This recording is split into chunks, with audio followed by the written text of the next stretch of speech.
प्यारे दोस्तों, बहुत बहुत स्वागत है आपका अपने चैनल सावित्री साहित्य अकेडमी में। तो फ्रेंड्स, मैंने जैसा कि कहा था, कल मैं लाइव क्लास कर रही थी, तो उसमें मैं देखी कि वॉइस प्रॉब्लम थी। तो फिर आज मैंने उसी पीडीएफ को फिर से आपको रिकॉर्डिंग के तौर पे मैं फिर से कर रही हूँ। ये वीडियो उनके लिए है जो कि एग्ज़ाम दिए हैं और पेपर अपना वो डाउनलोड नहीं कर पाए हैं किसी कारणवश, या फिर पेपर डाउनलोड कर पाए, आंसर की नहीं मिला पाए किसी कारणवश। तो ये वो पेपर देख करके अपना आंसर की मिलान करने लगे। ठीक है, तो चलिए मैं प्रश्नों को फास्ट में पढ़ देती हूँ और आई होप कि आपका डाउट क्लियर हो जाएगा कि आपने कितने प्रश्न सही किए हैं, कौन सा प्रश्न है जो आपका गलत गया है, वगैरह वगैरह। आप मिलान कर लेना। ठीक है, चलिए पहला प्रश्न हमें दिखता है कि भारत दुर्दशा नाटक से संबंधित कौन से कथन उपयुक्त हैं। तो यहाँ पे मैं एनटीए का जवाब पढ़ना चाहूँगी। एनटीए ने 3 नंबर ऑप्शन सही लगाया है। ACD हमारा करेक्ट आंसर है। ए नंबर, इस नाटक में 5वें अंक का स्थान किताब खाना है। फिर सी नंबर है कि अपरस लोहा सोलहा छून रचि भोजन प्रीति छुड़ा, यह संवाद सत्यनाश फौजदार द्वारा कहा गया है। और फिर अगला है डी नंबर की इस नाटक का प्रकाशन संबंध 1933 में हुआ है। ठीक है, आगे चलते हैं। अच्छा ठीक है, ये आज अभी इस वीडियो के बाद आपको एक और वीडियो मिलेगी जिस पे आपको ऑलरेडी ये चीज़ें मेंशन होंगी कि कौन सा प्रश्न किस इकाई से बना है, फिर किस इकाई से कितने प्रश्न बने हैं। ठीक है, और यदि मान लो जो इकाई 5 से हमें टोटल 8 क्वेश्चन मिल रहे हैं, तो 8 क्वेश्चन में से कितने क्वेश्चन है जो कि इजी हैं, फिर थोड़ा सा हार्ड है, फिर थोड़ा सा उससे हार्ड है। तो सारी चीज़ें मैं आपको जल्द ही वीडियो के माध्यम से प्रोवाइड कर दूँगी। और अभी की वीडियो आप एक भी स्किप मत कीजिएगा, क्योंकि जून एग्ज़ाम के लिए आपके सभी जो मेरी वीडियोज़ हैं आपको बहुत लाभदायक होंगी। ठीक है, ओके। अगला प्रश्न आता है कि अंजू दीदी नाटक का मंचन रंगभूमि द्वारा लक्ष्मी टॉकीज इलाहाबाद के हॉल में 22 जनवरी 1956 को हुआ। इस नाट्य प्रस्तुत के निर्देशक कौन है? तो श्रीराज जोशी। आगे चलते हैं। अगला प्रश्न आता है कि बताना है कि बीन भी हूँ मैं तुम्हारी रागनी भी हूँ में कौन सा गीत प्रयुक्त नहीं है? तो यहाँ पे 2 नंबर करेक्ट है, आप दीप्त चांदनी। अगले प्रश्न की ओर चलते हैं। तो प्रश्न आता है जिंदगी नामक उपन्यास में किन कविताओं और गीतों का उपयोग किया गया है? हम देख लेते हैं। यहाँ पे हमारा ACE हमारा जो है वो करेक्ट आंसर है। ठीक है, यहाँ पे इन गीतों का इसमें वर्णन देखने को मिलता है। अव्वल अल्लाह नूर उबाया कुदरत के सब बंदे, एक नूर तो ते सब जगह उपजा कौन भले कौन मंदे। इस वीडियो को आप तब भी देख सकते हैं जब आप कुछ काम कर रहे हैं और ब्लूटूथ या हेडफोन लगा के भी आप सुन सकते हैं। 1-2 बार आप ज़रूर सुनिएगा, तो आपके माइंड में, आपके दिमाग पर प्रश्न छप जाएंगे कि कौन सा प्रश्न किस इकाई से बना है और प्रश्न का टाइटल क्या है। ठीक है, अगला है कि चिड़ी चोंच भर ले गई नदी न घटियो नीर, दान दिए धन ना घटे कह गए भगत कबीर। आगे है कि ना मैं अरबी ना मैं लाहौरी ना मैं हिंदी सहर नगौरी। ठीक है, तो यहाँ पे जो करेक्ट आंसर है वो 3 नंबर हमारा करेक्ट है। ACE हमारा करेक्ट ऑप्शन है। ठीक है, चैनल पर पहली बार आए हैं तो वीडियो को लाइक ज़रूर करें, चैनल को सब्सक्राइब जरूर करके रखें और अपना एक छोटा सा कमेंट छोड़ें कि आपके कितने क्वेश्चन सही हुए हैं। कबीर की कविता पंक्ति बाजंतरी कलि ककुही जनशेण में बाजंतरी शब्द का अर्थ वीणा है। आगे अगला प्रश्न आता है, ये प्रीवियस क्वेश्चन है। ठीक है, इकाई 3 का प्रश्न है कि शक्ति है कवित्व बीज है संस्कार रूपः काव्य हेतु, शक्ति के संदर्भ में यह कथन किस आचार्य का है? तो आचार्य मम्मट का है। अगला हमारा प्रश्न आता है, इम्पॉर्टेंट है, जोड़ी मिलान करने के लिए दिया गया है। यहाँ पे अलग अलग पंक्तियाँ हैं, इकाई 5 से ली गई ये पंक्तियाँ हैं। हम देख लेते हैं कि व्यवस्था किससे अपनी कहूँ जनन क्यों न बनूँ बहु कातरा, ये प्रिय प्रवास से लिया गया है। स्नेहहीन तारों के दीपक श्वास शून्य थे तरु के पास, ये प्रथम रस्म की पंक्ति है। मौत धसो इनमें डर नहीं है, मौत का यह घर नहीं है, सतपुड़ा के जंगल से लिया गया है। नींद जल का स्रोत है, छाया सघन है, नींद श्यामल मेघ है, शीतल पवन है, ये उर्वशी से लिया गया है। तो यहाँ पे जो करेक्ट आंसर है आप देखेंगे, यहाँ 4 विकल्प हमारा सही है। आगे चलते हैं। अगला प्रश्न फिर आता है, आचार्य शुक्ल के अनुसार हमें लगाना है करेक्ट आंसर। आचार्य शुक्ल ने हिंदी साहित्य का इतिहास में साहित्य इतिहास की अवधारणा स्पष्ट करते हुए जनता की चित्तवृत्ति पर प्रभाव डालने वाली किस परिस्थिति का जिक्र नहीं किया है? तो सांप्रदायिक करेक्ट होगा, सॉरी सांस्कृतिक करेक्ट होगा। यदि यहाँ पे धार्मिक होता तो भी धार्मिक भी करेक्ट होता, सांस्कृतिक धार्मिक दोनों ही करेक्ट आंसर होता, जिसका जिक्र उन्होंने नहीं किया है। आगे चलते हैं। अगला प्रश्न निकल कर आता है, एक कहानी यह भी से लिया गया है। एक कहानी है भी इकाई 10 में लगी हुई आत्मकथा विधा की रचना है। हम देखते हैं, एक कहानी है भी के अनुसार सत्य कथन का हमें चयन करना है कि बेलछी की घटना ने मन्नू जी के को महाभोज उपन्यास लिखने के लिए प्रेरित किया। तो फ्रेंड्स, हम यहाँ पे केवल करेक्ट आंसर ही देख रहे हैं। हमारा एक ए से सही है, सी सही है और ई नंबर हमारा सही है। तो ए सी ई हम देख लेते हैं कहाँ पे हमारा correct answer, sorry A B E हमारा कहाँ पे correct answer, A B E हमारा करेक्ट आंसर है। तो 2 नंबर पे हमारा ए बी ई करेक्ट है कि बेलछी की घटना ने मन्नू जी को महाभोज लिखने के लिए प्रेरित किया। आगे है कि आपका बंटी कड़ियों में ही लिखा गया और कड़ियों में ही धर्म युग में छपता रहा। फिर अगला है कि अक्षर प्रकाश से राजेंद्र यादव के संपादन में हंस का पहला अंक सन 1986 में प्रकाशित हुआ था। अगला प्रश्न चलते हैं तो रस सिद्धांत से लिया गया है इकाई 3 से, जिसका हमें करेक्ट आंसर यहाँ पे भानुदत्त निकल के आता है। रस तरंगिणी जो कि इकाई 3 में लिया गया प्रश्न है कि रस सिद्धांत संबंधी ग्रंथ इनमें से कौन के रचयिता कौन है रस तरंगिणी के, तो भानुदत्त हैं। आगे चलते हैं कि प्रश्न निकल के आता है, ठीक है। एक प्रश्न यहाँ पे फ्रेंड्स छूट गया था, डायरेक्ट उत्तर आधुनिकतावाद पर हम आ गए हैं। एक प्रश्न छूटा था कि पांगी बनकर घूमना उसके लिए इतना ही सहज था, ठीक है, जितना बांसुरी बजा देना। तो यहाँ पे पांगी का अर्थ बौद्ध साधु था और इसका मैं करेक्ट आंसर करके आई थी, ठीक है। मैं इसका स्क्रीनशॉट अभी यूट्यूब के कम्युनिटी पे लगाऊंगी, आप देखिएगा। और बहुत से ऐसे प्रश्न हैं जिसको मैंने किस ट्रिक से निकाला था, वो उसका मैं आपको कम्युनिटी दिखाऊंगी, ठीक है। तो उससे आप सीख सकते हैं कि जो प्रश्न आपसे नहीं भी बन रहा था फिर भी आप उसको राइट आंसर कर सकते थे। तो वो ट्रिक आप मेरा पेपर देखिएगा, फिर मैं किसी टाइम पे ऐसा बताऊंगी आपको शॉर्ट में कि इसको किस तरह से मैंने सॉल्व कर लिया था, ठीक है। एक प्रश्न और है जो यहाँ पे मर्ज नहीं है। प्रश्न सदालाल मिश्र के लिए था, ठीक है, कि जो अपने धर्म से हीन पाप ही हो गड़े रहते हैं, वो माता पिता की हित की बात को नहीं सुनते, ठीक है। तो आप लगा लेना, ठीक है। मान लो कि आप अपना आंसर की लेके बैठे हैं, अपना उत्तर प्रश्न वाला पेज, और हो सकता है कि आपको नाम ले तो आप परेशान हो, तो यहाँ पे ये 3 नंबर यहाँ पे करेक्ट आंसर होगा। एक प्रश्न और छूटा था कि भारत खंडा मित्र और आबे हयात नामक कालम से हिंदी उर्दू पत्र किसने निकाला, तो पंडित श्रीलाल ने। अब आते हैं इस प्रश्न की ओर। प्रश्न आता है उत्तर आधुनिकता के संबंध में हमें उपयुक्त कथन का चयन करना है। यहाँ पे जो करेक्ट आंसर है वो हमारा 4 नंबर करेक्ट है, ए सी ई करेक्ट है। ए नंबर, सी नंबर, ई कैसे करेक्ट है कि लातूर की पुस्तक द पोस्ट मॉडर्न कंडीशन से उत्तर आधुनिकतावादी चिंतन का आरंभ माना जाता है। अगला है कि फ्रेडरिक जेम्सन ने उत्तर आधुनिकता को पूंजीवाद के विकास की खास अवस्था कहा है। अगला है कि उत्तर आधुनिकतावादी विचारकों ने लेखक की मृत्यु और विचारधारा के अंत की घोषणाएं की हैं, ठीक है। तो ए सी ई हमारा यहाँ पे राइट है। आगे चलते हैं, प्रश्न निकल कर आता है कल्पना के संबंध में। यहाँ पे आई रिचर्ड का ये सही जवाब है। कल्पना मन की कोई रहस्यपूर्ण क्रिया नहीं है, वह मन की अन्य क्रियाओं के समान ही होती है। कथन किसका है, तो आई रिचर्ड का। जब आप रियल में नेट की प्रिपरेशन करते हैं तो आपको केवल रिचर्ड को नहीं पढ़ना है, फिर आपको क्रोंचे, इलियट और कॉल्डिस को भी देखना है, ठीक है। केवल एक ऑप्शन पढ़ करके काम नहीं चलेगा, ठीक है। प्रीवियस क्वेश्चन पढ़ते समय इन चीज़ों को ध्यान रखें।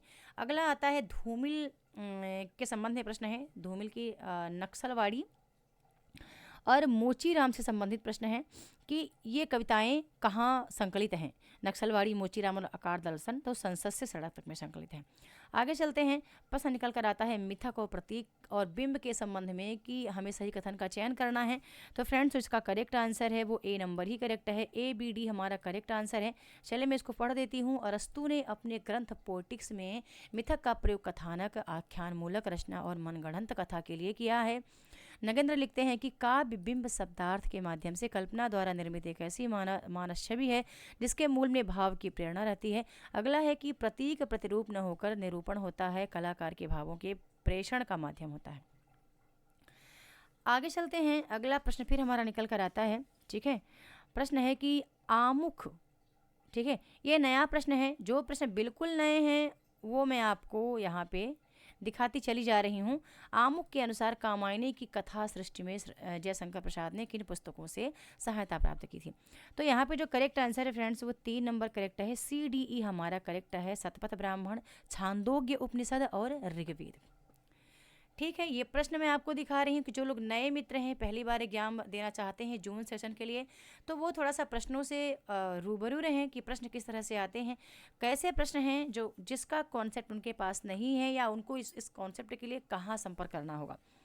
ठीक है, ये प्रीवियस ईयर क्वेश्चन ही है, इकाई 2 से लिया गया है।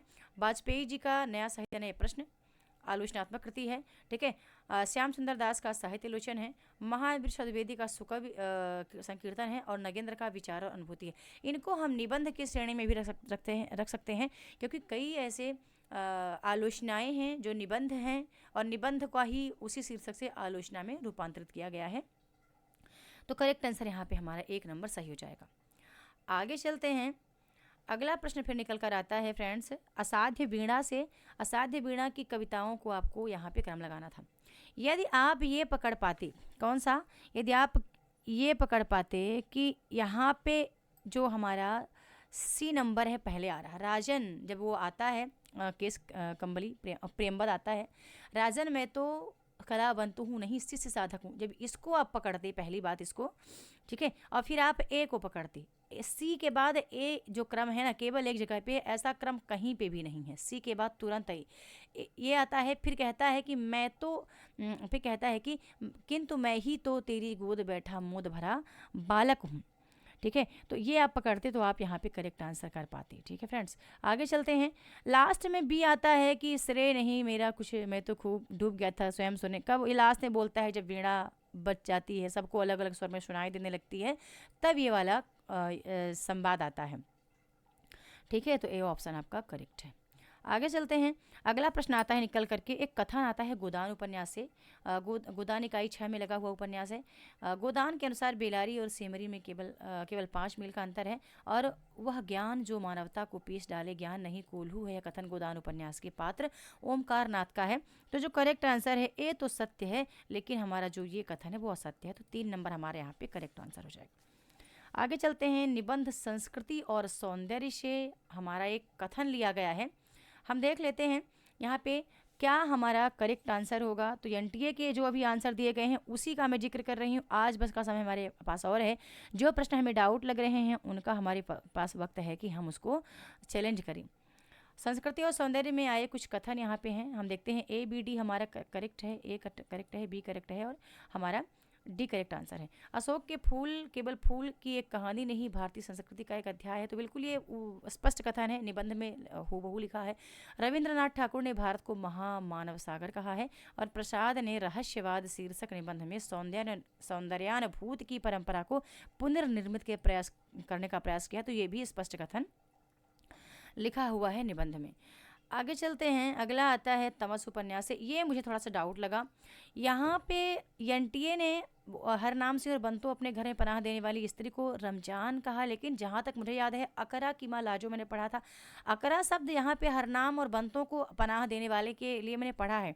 पर अभी मैं ये तमस उपन्यास को देखूंगी तब जाके मैं डाउट क्लियर कर पाऊंगी, लेकिन मुझे तब भी ये थोड़ा सा मुझे डाउट लग रहा था। तो आप कमेंट सेक्शन में लिखना कि आपको कितने प्रश्न हैं जो आपको डाउट लग रहे हैं, या आपके हिसाब से कौन कौन से प्रश्न हैं जो चैलेंज करने के योग्य हैं। अगला प्रश्न फ्रेंड्स आगरा बाजार से लिया गया है। आगरा बाजार से की नज़्म हैं जिन पंक्तियों को हमें क्रम में लगाना है। आगरा बाजार के नज़मों की पंक्तियां हैं, पहले से बात के क्रम में हमें लगाना है। तो यहाँ पे ये थोड़ा सा हमारे लिए कठिन है। कठिन क्यों है? क्योंकि ये चीज़ें आप तभी कर पाएंगे जब आपने अच्छे से आगरा बाजार को पढ़ा हो, और अच्छे से पढ़ा हो तो भी कहीं ना कहीं गलतियाँ हो ही जाती हैं। पहला आता है हमारे समक्ष डी नंबर, जितने हैं आज आगरे में कारखाना जात, सब पर पड़ी है आन के रोजी की मुश्किलात। फिर अगला आता है 2 नंबर पे, होता है बागों से हर एक बाग का निवाह, वह बाग किस तरह न लुटे और न उजड़े आह।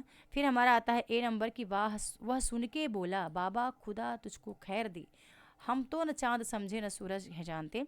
फिर हमारा आता है 5वें नंबर पे, चौथे नंबर पे ये बी, चौथा नंबर पे ये आता है, ठीक है, रोटी ना पेट में हो तो कुछ न फिर जतन न हो, मैले की सैर ख्वाहिशें बागो चमन न हो। और 5वें नंबर पे हमारा ये आता है। तो यहाँ पे आप देखेंगे कि 4 नंबर आपका करेक्ट आंसर निकल के आता है।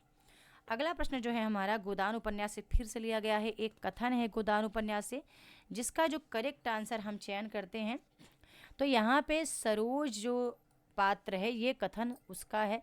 गोदान के अनुसार वीमेंस लीग द्वारा आयोजित कार्यक्रम में मेहता जी के भाषण में व्यक्त विचारों का प्रतिवाद करने वाले पात्र कौन है? तो सरोज यहाँ पे करेक्ट आंसर है। आगे चलते हैं। इकाई 8 हिंदी नाटक जयशंकर प्रसाद की कृत स्कंदगुप्त से लिया गया एक संवाद आता है, जहां आपको करेक्ट आंसर लगाना है। धातुसेन का जो कथन है ये है कि यदि राक्षस कोई था तो विभीषण था और बंदरों में भी एक सुग्रीव हो गया। ठीक है, फिर हम देखते हैं कि कुमार गुप्त का जो कथन है वो 3 नंबर है कि युद्ध करना हो तो करना ही पड़ता है अपनी सत्ता बनाए रखने के लिए। फिर यहाँ पे स्कंद गुप्त का कथन है कि हृदय की बातों को राजनीतिक भाषा में व्यक्त करना चक्र नहीं जानता। और यहाँ पंडित का कथन है कि राष्ट्र नीति दार्शनिकता और कल्पना का लोक नहीं है। तो करेक्ट आंसर हमारे यहाँ पे 2 नंबर निकल के आ जाएगा।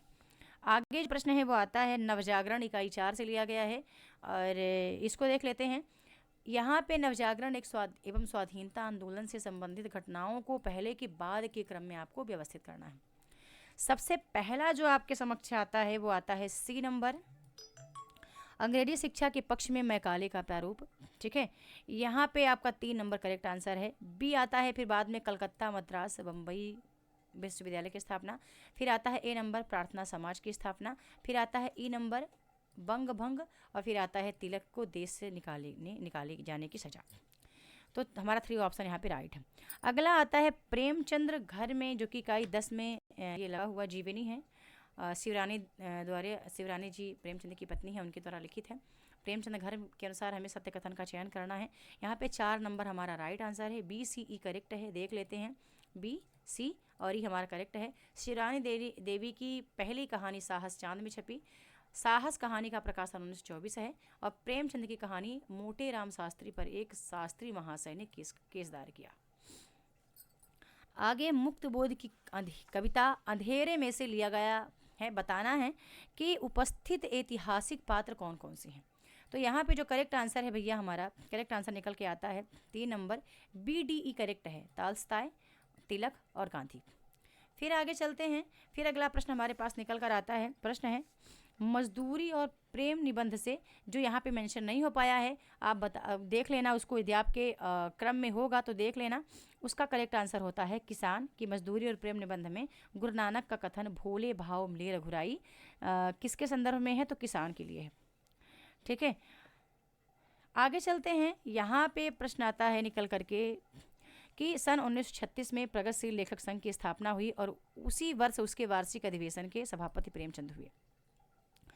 तो जो करेक्ट आंसर है, फिर 1936 में प्रकाशित अपने काव्य संग्रह का नाम सुमित्रानंद पंत ने युगांत रखा।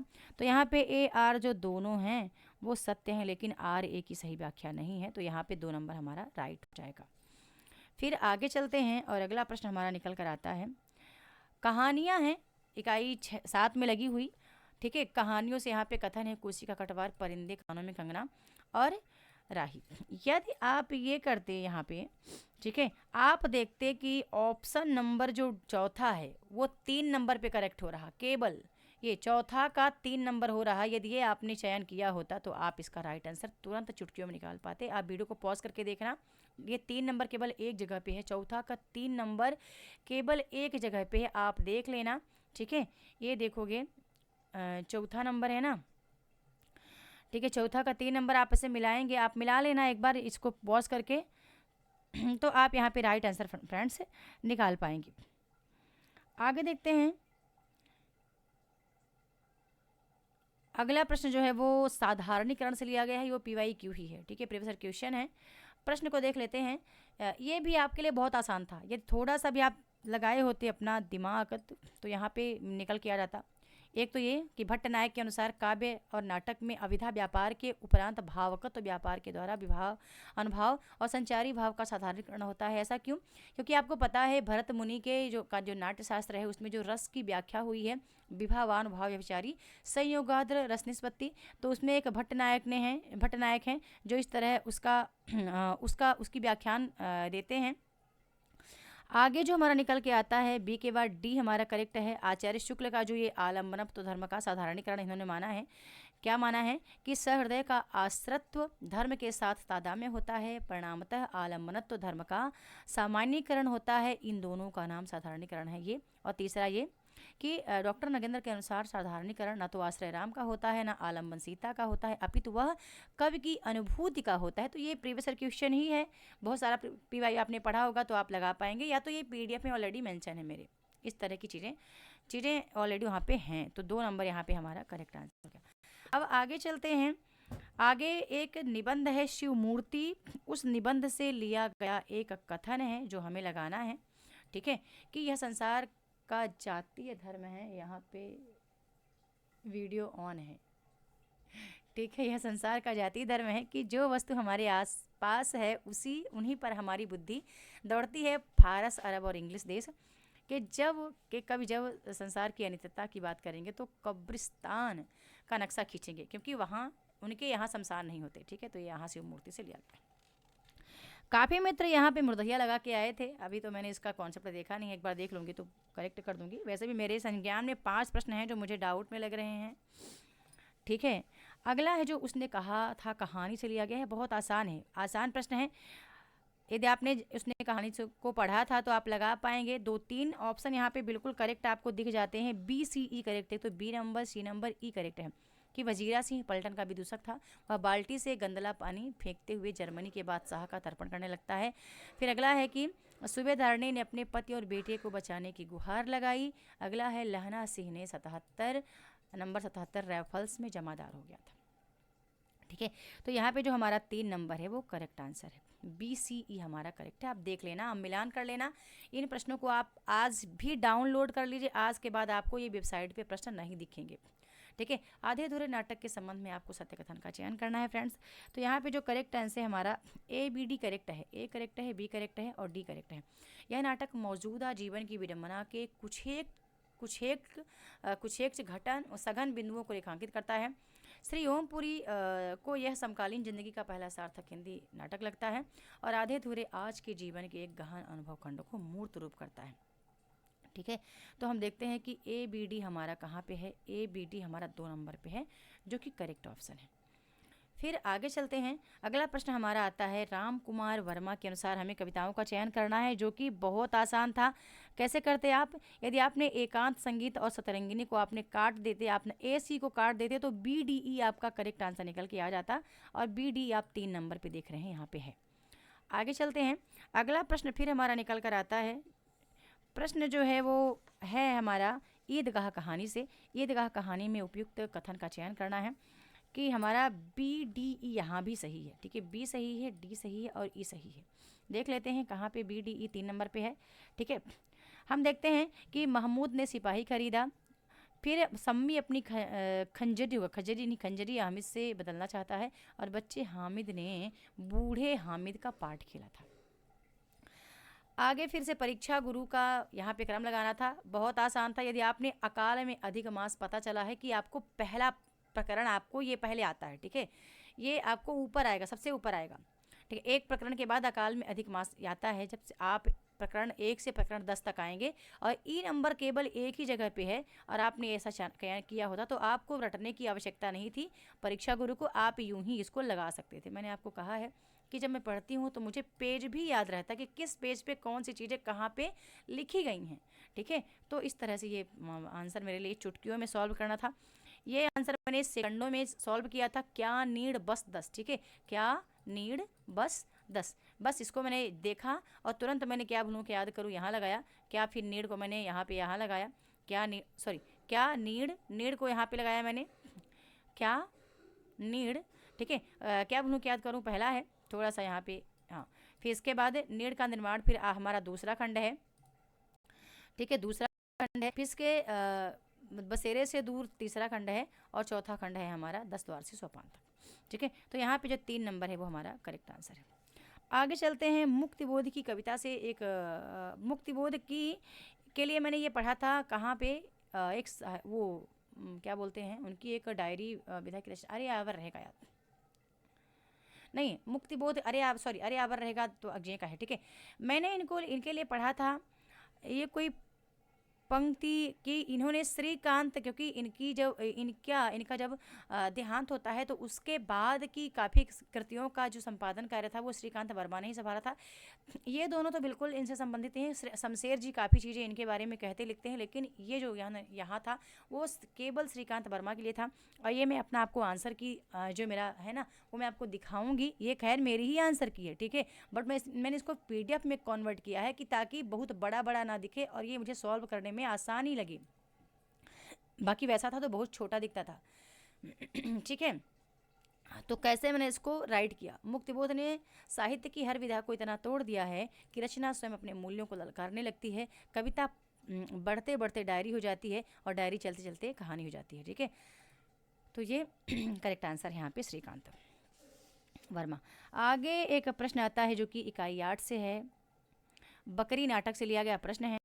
ठीक है, मैं ये जल्दी आपको बताऊंगी कितने प्रश्न किस इकाई से बने हैं। ठीक है, यहाँ पे दुर्जन सिंह का एक कथन आता है, बहुत कम लोग यह जानते हैं आज हम जो हैं वह किसकी बदौलत, किसने हमें जनसेवा की ओर लगाया, हमारी आंखें खोली, हमें सही रास्ता दिखाया, किससे हमने हमने हमेशा प्रेरणा ली, अपना कर्तव्य किया और आगे आगे बढ़े। बकरी नाटक का उक्त संवाद किस पात्र के द्वारा है, तो दुर्जन सिंह। आगे चलते हैं, आचार्य शुक्ल के इतिहास से ये प्रश्न है। ठीक है, आचार्य शुक्ल ने हिंदी साहित्य का इतिहास में सरस्वती में प्रकाशित कहानियों का वर्णन करते हुए 3 कहानियों का जिक्र किया है, तो इंदुमती, ठीक है, 11 वर्ष का समय और दुलाई वाली। तो ACE हमारा देख लेते हैं कहाँ पे है। ACE यहाँ पे 2 नंबर पे है और ये हमारा राइट आंसर हो गया। आगे घनानंद की एक पंक्ति आती है जहाँ पे आपको यमक अलंकार करेक्ट करना था, तो ये देख लेना, आप पढ़ लेना इसको। ये घनानंद की पंक्ति है, यहाँ पे आपको करेक्ट आंसर यमक अलंकार लगाना है। काहू कल पाए है सुख कहे कल पाए है। ठीक है, आगे आता है एक टोकरी भर मिट्टी से लिया गया है जो कि चूल्हा यहाँ पे बनाने के लिए राइट करेक्ट आंसर है। इकाई 7 की कहानी है ये। ठीक है, आगे फिर चलते हैं तो अगला प्रश्न आता है निकल करके, नागार्जुन की कविता इकाई 5 से लिया गया है, जहां आपको कथन लगाना है, सत्य कथन का चयन करना है कि नागार्जुन की कविता कालिदास में शकुंतला और दुष्यंत का उल्लेख है। अगला है साप भरा तन प्रतंत्र, यह काव्य पंक्ति रामधारी सिंह दिनकर की कविता रसमर्थी का है। तो यहाँ पे बता दें कि यहाँ पे जो करेक्ट आंसर है दोनों ही असत्य है।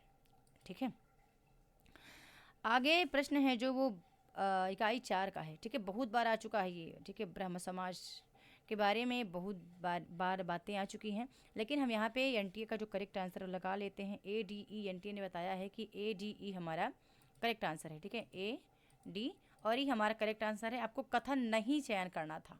ठीक है, देख लीजिएगा, ये कथन है और कथन नहीं, हमें बहुत डाउट होता है फ्रेंड्स, तो इसको आप ज़रूर देखें। ब्रह्म समाज की अंतर्वस्तु मूलतः सामंतवाद और उपनिवेशवाद समर्थक थी। फिर ब्रह्म समाज की स्थापना 1882 में हुई, जो कि नहीं कथन बता रहा है। ठीक है, अगला है ब्रह्म समाज पुनर्विवाह का समर्थन नहीं करता। आगे चलते हैं, प्रश्न क्या भूलूं क्या याद करूं आत्मकथा से लिया गया है, जो कि इकाई 10 में ये लगा हुआ है, हिंदी गद्य की अन्य विधाओं में। यहाँ पे जो करेक्ट आंसर है हमारा ABE करेक्ट है। A सही है, B सही है और ये हमारा करेक्ट आंसर है। ABE 3 नंबर पे है। देख लेते हैं, बच्चन की आत्मकथा पर मान तेन के आत्मचित्रण का प्रभाव है। फिर बच्चन जी ने अपनी आत्मकथा को एक हिस्से का शीर्षक जीवन की आपाधापी में प्रस्तावित किया था। फिर अगला है, बच्चन जी के जीवन और काव्य दोनों के विकास में रुबायत, उमर खयाम और उनके अनुवाद का विशेष योगदान है। अगला प्रश्न है जो आसान है, इकाई 6 से लिया गया है, हिंदी उपन्यास से, जो धरती धन अपना के पात्र हैं उन पात्रों का आपको सही मिलान करना था। ठीक है, इसको मैं किस तरह किया था, मैं अपना आपको एक स्क्रीनशॉट भेजूंगी मेरी जो आंसर की है, जो फिर क्वेश्चन आंसर ID दोनों मैच करता, तब ना आप सही समझेंगे कि सही हुआ था कि नहीं। तो याद नहीं आ रहे थे, फिर भी मैंने एक तुक्का लगाया था। ठीक है, लच्छो प्रीतो, जीतू निहाली, ज्ञानो जस्सो और हुक्मा दलीपा। ठीक है, तो यहाँ पे जो है हमारा कौन सा 2 नंबर हमारा करेक्ट आंसर हो जाएगा। आगे चलते हैं तो अगला प्रश्न फिर निकल कर आता है पिता कहानी से, जो कि हूबहू पेपर में आ गया था। यहाँ पे रामायण और गीता करेक्ट आंसर आपको लगाना था। पिता कहानी में पिता की इन 2 पुस्तकों में जिंदगी के 35 वर्ष काट दिए, तो रामायण और गीता पढ़कर। अगला प्रश्न भारतेंदु जी से है, भारतेंदु हरिश्चंद्र से है। PYQ ही है, कोई कठिन प्रश्न नहीं था। ठीक है, ओल्ड पेपर ही था। यहाँ पे आपको लगाना था कौन सा, ADE करेक्ट है, A करेक्ट है, D करेक्ट है और E करेक्ट है। ठीक है। ADE हमारा 1 नंबर पर करेक्ट आंसर है कि भारतेंदु ने कालचक्र शीर्षक अपने इतिहास जनरल में 1873 में नोट किया कि हिंदी नए चाल में ढली।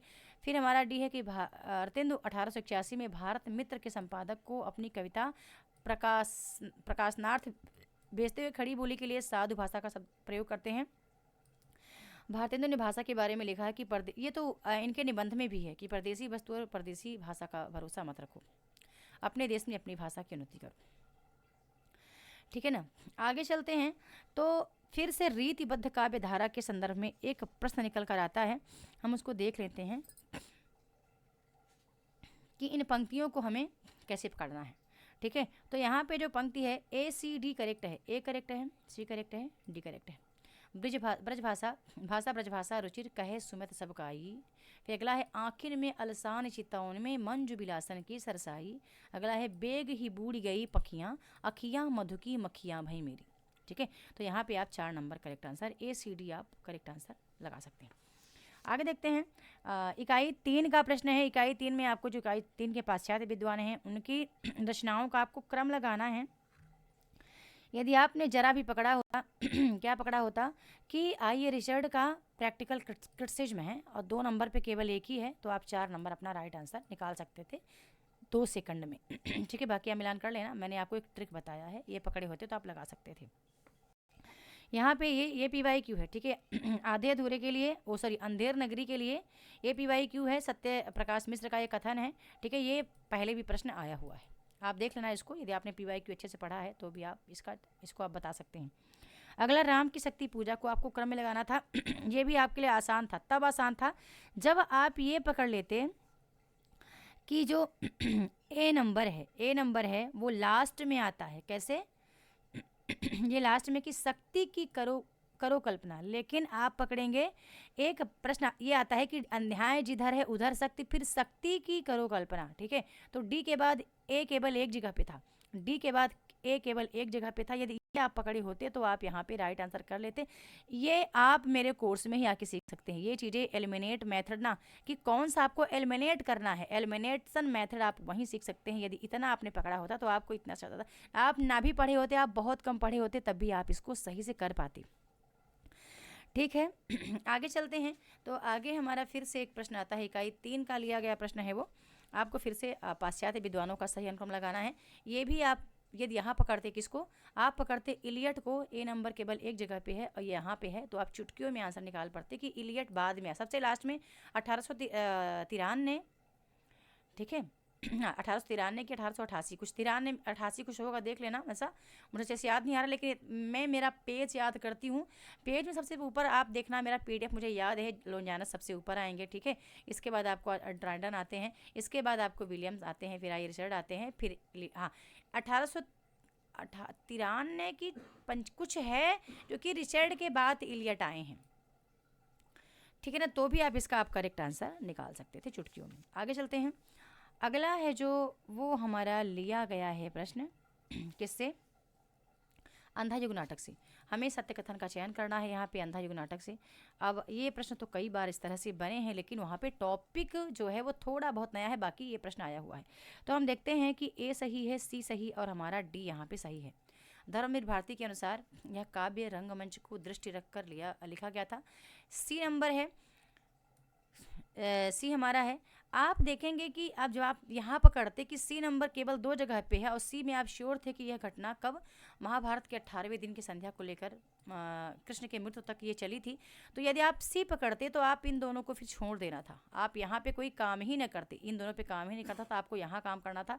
और आप चयन कर लेते कि अब D नंबर जो है यह दृश्य परिवर्तन या अंक परिवर्तन के समय कथा गायन की योजना है इसमें। जैसे ही दृश्य या अंक परिवर्तन होता है वहाँ तुरंत कथा गायन चलता है, तो यहाँ पे आप इसको पकड़ सकते थे। 4 नंबर हमारा यहाँ पे करेक्ट है। फिर अगला प्रश्न जो हमारा फ्रेंड्स निकल कर आता है, प्रश्न आता है हमारा शेखर एक जीवनी के संबंध में आपको लगाना है। ठीक है, शेखर एक जीवनी के संबंध में आपको एक प्रश्न लगाना है। मैं आप एक बार देख लेती हूँ, चलिए देख लेते हैं वो प्रश्न किधर चला गया। ये भी आप चुटकियों में कर सकते थे, इसको भी आप चुटकियों में कर सकते थे। कैसे कर सकते थे? आपने देखा कि ये गणपत चंद्रगुप्त का जो है ना, ये लास्ट में आता है, प्रकाशित होता है, ई नंबर, और ई यहाँ पे आपने देखा ई यहाँ पे है, और इसको आप 2 सेकंड में आंसर आप लगा सकते थे, ठीक है। और पहला देख लेते कि सी नंबर यहाँ पे आता है, ठीक है, सी, लेकिन सी के बाद तुरंत डी भले आया, लेकिन डी के बाद ए आएगा, बी नहीं आएगा, ठीक है, या फिर इसको भी आप पकड़ते तो भी आप आंसर कर सकते थे। आगे चलते हैं, अगला जो हमारा प्रश्न आता है निकल करके वो हमारा प्रश्न दिया गया है कहाँ से, शेखर एक जीवनी से, जहाँ पे बताना है कि पश्चिमी विचारकों का उल्लेख हुआ है, तो वो कौन कौन से पश्चिमी विचारक थे।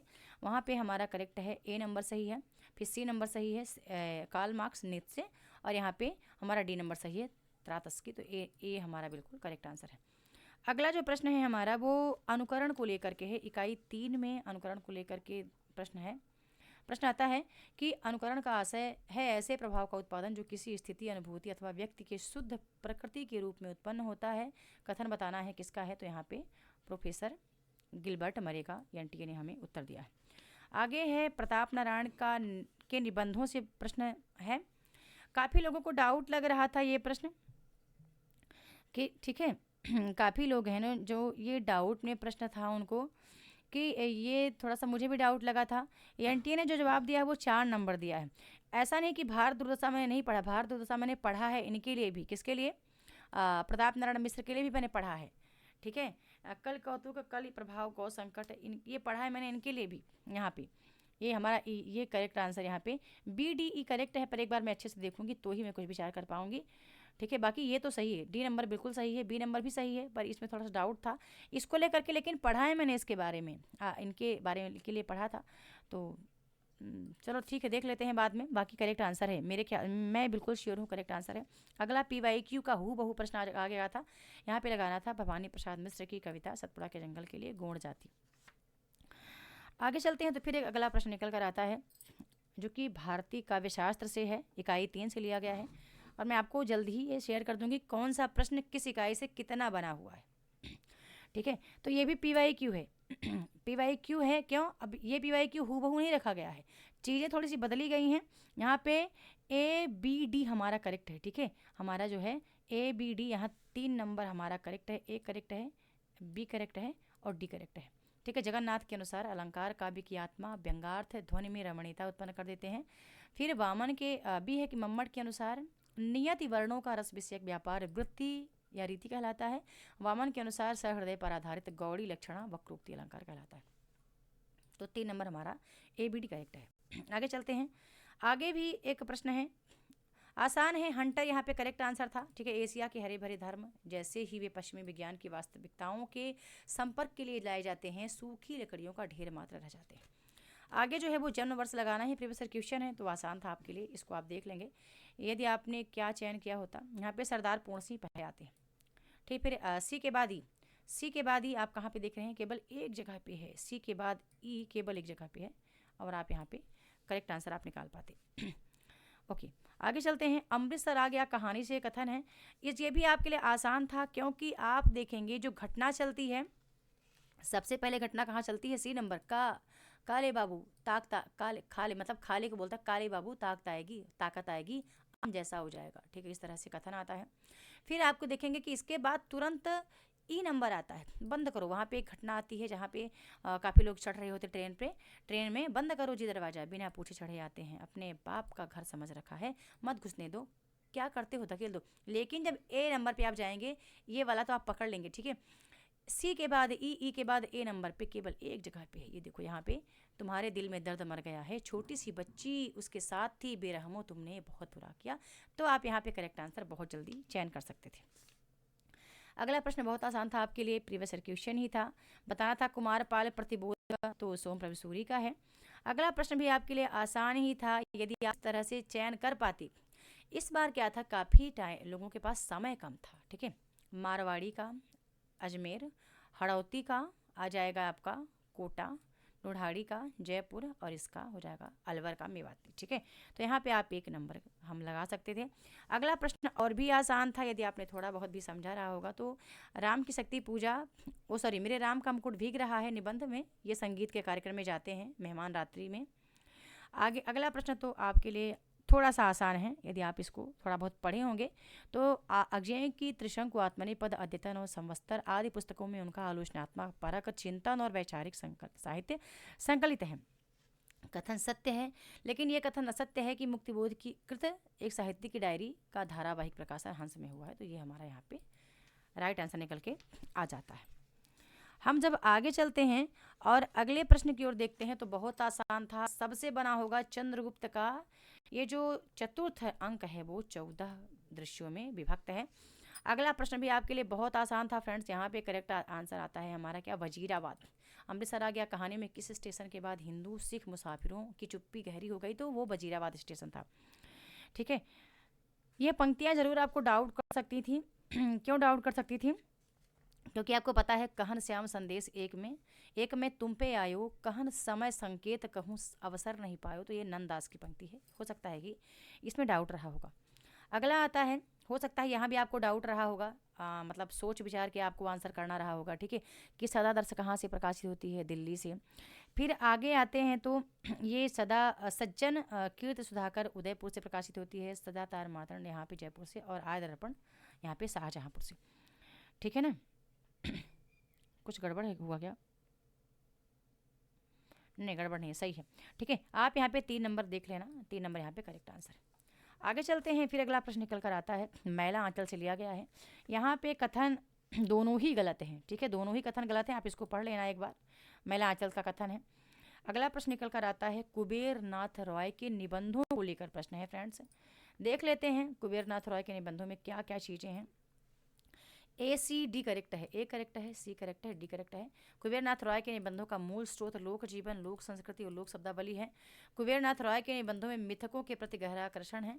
और कुबेरनाथ रॉय निबंध को एक बौद्धिक कर्म यानी इंटेलेक्चुअल एंग्जाइटी एक्टिविटीज़ मानते। तो पहली बार देखा था कि हिंदी में इंग्लिश का समावेश हुआ है। ठीक है, ठीक है, यहाँ पे हमारा 2 नंबर जो है वो करेक्ट आंसर निकल के आता है।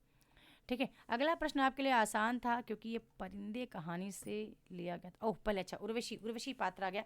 ये इसका मैं आपको भेजूंगी, क्या इसका मैं आपको स्क्रीनशॉट भेजूंगी, किस तरह से मैंने इसको लगाया था। मैं इसको पढ़ी थी कि सहजन्या, चित्रलेखा और निपुणिका ही करेक्ट आंसर, ये दोनों यहाँ पे नहीं होगा। हो सकता है आपने निपुणिका लगाया हो किसके लिए, बाणभट्ट की आत्मकथा के लिए। ठीक है, तो ADE हमारा करेक्ट है। देख लेते हैं, ADE 3 नंबर पे हमारा करेक्ट आंसर। अगला प्रश्न भी आपके लिए आसान था। ठीक है, यहाँ पे हिंदी काव्य धारा की भूमिका में राहुल सांकृत्यायन ने सबसे बड़ा कवि माना है स्वयंभू को। आगे चलते हैं, आगे प्रश्न आपके लिए और भी आसान था, जहाँ पे आपको पूर्वी हिंदी लगाना था। पूर्वी हिंदी जो है वो सौर श्रेणी अपभ्रंश के अंतर्गत नहीं आती है, तो यहाँ पे हमारा ये 2 नंबर करेक्ट आंसर है। ठीक है, आगे चलते हैं। अगला प्रश्न हो सकता है आपने पढ़ा हो कॉन्सेप्ट, तभी आप लगा पाएंगे कि प्रेमचंद्र घर में के अनुसार किन पत्रों के खर्चे उठाने के लिए प्रेमचंद्र बम्बई फिल्म कंपनी में काम करने की योजना बनाते हैं, तो जागरण और हंस। ठीक है, आगे चलते हैं। अगला प्रश्न आपके लिए, यदि आपने थोड़ा बहुत पढ़ा होगा तो आप यहाँ पे लगा सकते थे आंसर। यहाँ पे आप देखेंगे जो करेक्ट हमें दिखेगा, झूठा सच के पहले खंड, वतन और देश में भोला पांडे की गली की औरतों के बीच अपने विचारों का प्रचार करने के लिए आई हिंदू रक्षा कमेटी के कार्यकर्ताओं का हमें बताना था सहयुग्म। तो यहाँ पे बसंता कौर ये नहीं होगा। ठीक है, ज्ञान देवी थी, लेकिन ज्ञान देवी के साथ संतबत नहीं है। दुर्गा है, दुर्गा के साथ ईश्वर कौर है, पर ईश्वर के साथ दुर्गा नहीं है। ईश्वर कौर और ज्ञान देवी यहाँ पे करेक्ट आंसर हो जाएगा। अगला प्रश्न आप लगा सकते थे क्योंकि ये कई बार प्रश्न आया हुआ था। ठीक है, अगला प्रश्न जो था वो था रामधारी श्री दिनकर की कृतियों को लगाना था आपको, किसमें आपको सही अनुक्रम लगाना था। तो रेणुका पहले आता है, B नंबर पे आप देखना यहाँ पे, ये A नंबर हमारा जो यहाँ पे करेक्ट आंसर है। आप लगा लेना इसको, ये आपके लिए आसान था, नया प्रश्न नहीं था। अगला प्रश्न था यहाँ पे बाबा साहब अम्बेडकर बताना था कि PhD की उपाधि कहाँ से प्राप्त किए थे, तो कोलंबिया विश्वविद्यालय से। फिर चलते हैं, इकाई 1 का प्रश्न आता है जो कि आपके लिए बहुत आसान है बताना कैसे। यदि आपने जैसे प्रीवियस क्वेश्चन को पढ़ा है तो लगा सकते हैं। B, D और E हमारा यहाँ पे सही है। आप देख लेना, ये कोई नया प्रश्न नहीं था आपके लिए। ठीक है, यहाँ पे ये 1 नंबर हमारा करेक्ट आंसर था। आगे चलते हैं, तो आगे अब हमारे क्या आ गए हैं, हमारे पूरे प्रश्न जो हैं वो ये हमारे ये क्या बोलते हैं, अवबोध वाले हैं, रीडिंग कॉम्प्रिहेंशन। मैं आपको थोड़ा सा बता देती हूँ। यहाँ पे करेक्ट आंसर महाराष्ट्र है। आगे चलते हैं तो दूसरा करेक्ट आंसर हमारा फिर चौथा है। ठीक है, ये पहली बार था ऐसा जो कि 10 के 10 प्रश्न यहाँ पे सही हुए थे। ये भी हमारा ये चौथा है। ठीक है, आगे टिक मैं आपको करवा देती हूँ। यहाँ पे लिखा है आगे जनभाषा। ठीक है, यहाँ पे करेक्ट आंसर कौन सा है हमारा, जनभाषा करेक्ट है। और अगला जो है वो तीसरा हमारा करेक्ट है। ठीक है, आप देख लेना, आप मिलान कर लेना, आप थोड़ा सा ठा करके देखना वीडियो को और आप मिलान कर लेना। ठीक है, कर्मकांड की आराधना का उच्चतम स्वरूप करेक्ट है। आगे चलते हैं तो फिर से हमारा प्रश्न आता है मनुष्यों की सत्ता। यहाँ हमारा 4 नंबर जो है वो करेक्ट आंसर है। ठीक है, कहाँ पे गया, मनुष्यों की सत्ता को, ये हमारा करेक्ट है। आगे चलते हैं तो हमारा करेक्ट आंसर आप देखेंगे पीडीएफ पे इस बार स्पष्ट लिखा था, हर चीज़ पीडीएफ पे स्पष्ट लिखा था। यहाँ पे जो हम राइट आंसर जिसका चयन कर रहे हैं लिखा है महाराष्ट्र, गुजरात और केरल की में शिक्षा। ठीक है, यहाँ पे करेक्ट, ये देखो यहाँ पे 2 नंबर पे महाराष्ट्र, गुजरात और केरल में ये करेक्ट आंसर है। तो ये भी सारी चीज़ें आपको कोर्स में जैसे आप आएंगे ऑलरेडी आपको सब चीज़ें दिख जाएंगी फ्रेंड्स, सब चीज़ें मिल जाएंगी वहाँ पे। ये ऑलरेडी जितने जितने लोग मेरा कॉम्प्रिहेंशन देख करके किए होंगे उन सभी का आंसर गलत नहीं गया होगा। ठीक है, यहाँ पे जो है वो अर्थशास्त्र इसका जो करेक्ट, अच्छा ऊपर वाला छूट गया एक ठू। ठीक है, छूट गया क्या, अर्थशास्त्र उसमें करेक्ट आंसर था। ठीक है, आगे जो आता है आप देखना, अगला जो प्रश्न आएगा 49 का, उसमें मराठी करेक्ट है। और जो अगला आएगा, हाँ इसमें मराठी है, और जो अगला आएगा 50 नंबर का उसमें हमारा 3 नंबर करेक्ट ऑप्शन है। ठीक है, 3 नंबर हमारा यहाँ पे ये करेक्ट ऑप्शन है। तो इस तरह से ये सभी प्रश्न आपके 100 क्वेश्चन हिंदी के आए हुए हैं, जिनमें से बहुत से ऐसे प्रश्न थे जो आप थोड़ा सा भी ट्रिक लगाते तो आप ना बनता हुआ प्रश्न भी आप सही कर पाते। भले कूट में प्रश्न आता है लेकिन प्रश्न अच्छे थे। बस ये था कि आपके पास समय की कमी थी, समय सही से न मिल पाने के कारण आपने प्रश्न को सही से पढ़ा नहीं था। हो सकता है इसकी वजह से प्रश्न आपका सही नहीं गया, पेपर आपका सही नहीं गया। तो बहरहाल जैसा भी है आपको फिर से तैयारी करना है और फिर से आपको मेहनत करना है फ्रेंड्स। और मेहनत करिए, ऐसे रुकिए नहीं, रुक जाएंगे तो कुछ नहीं होगा, मेहनत करेंगे तो आगे बढ़ेंगे, है ना। तो चलिए ठीक है, मिलते हैं नेक्स्ट वीडियो में न्यू टॉपिक के साथ। तब तक के लिए बहुत बहुत धन्यवाद। आई होप कि आपका डाउट क्लियर हुआ होगा कि नेट का प्रश्न किस लेवल का आ रहा है। वीडियो को लाइक जरूर करें, शेयर करें, चैनल को सब्सक्राइब करके रखें, बेल आइकन प्रेस करके रखें, ताकि इस समय मेरी भी जितनी वीडियो आएंगी कोई भी मिस ना हो, आपको सबसे पहले उसका नोटिफिकेशन मिल जाए। मिलते हैं नेक्स्ट वीडियो में कोई नया टॉपिक लेकर के, तब तक के लिए बहुत बहुत धन्यवाद।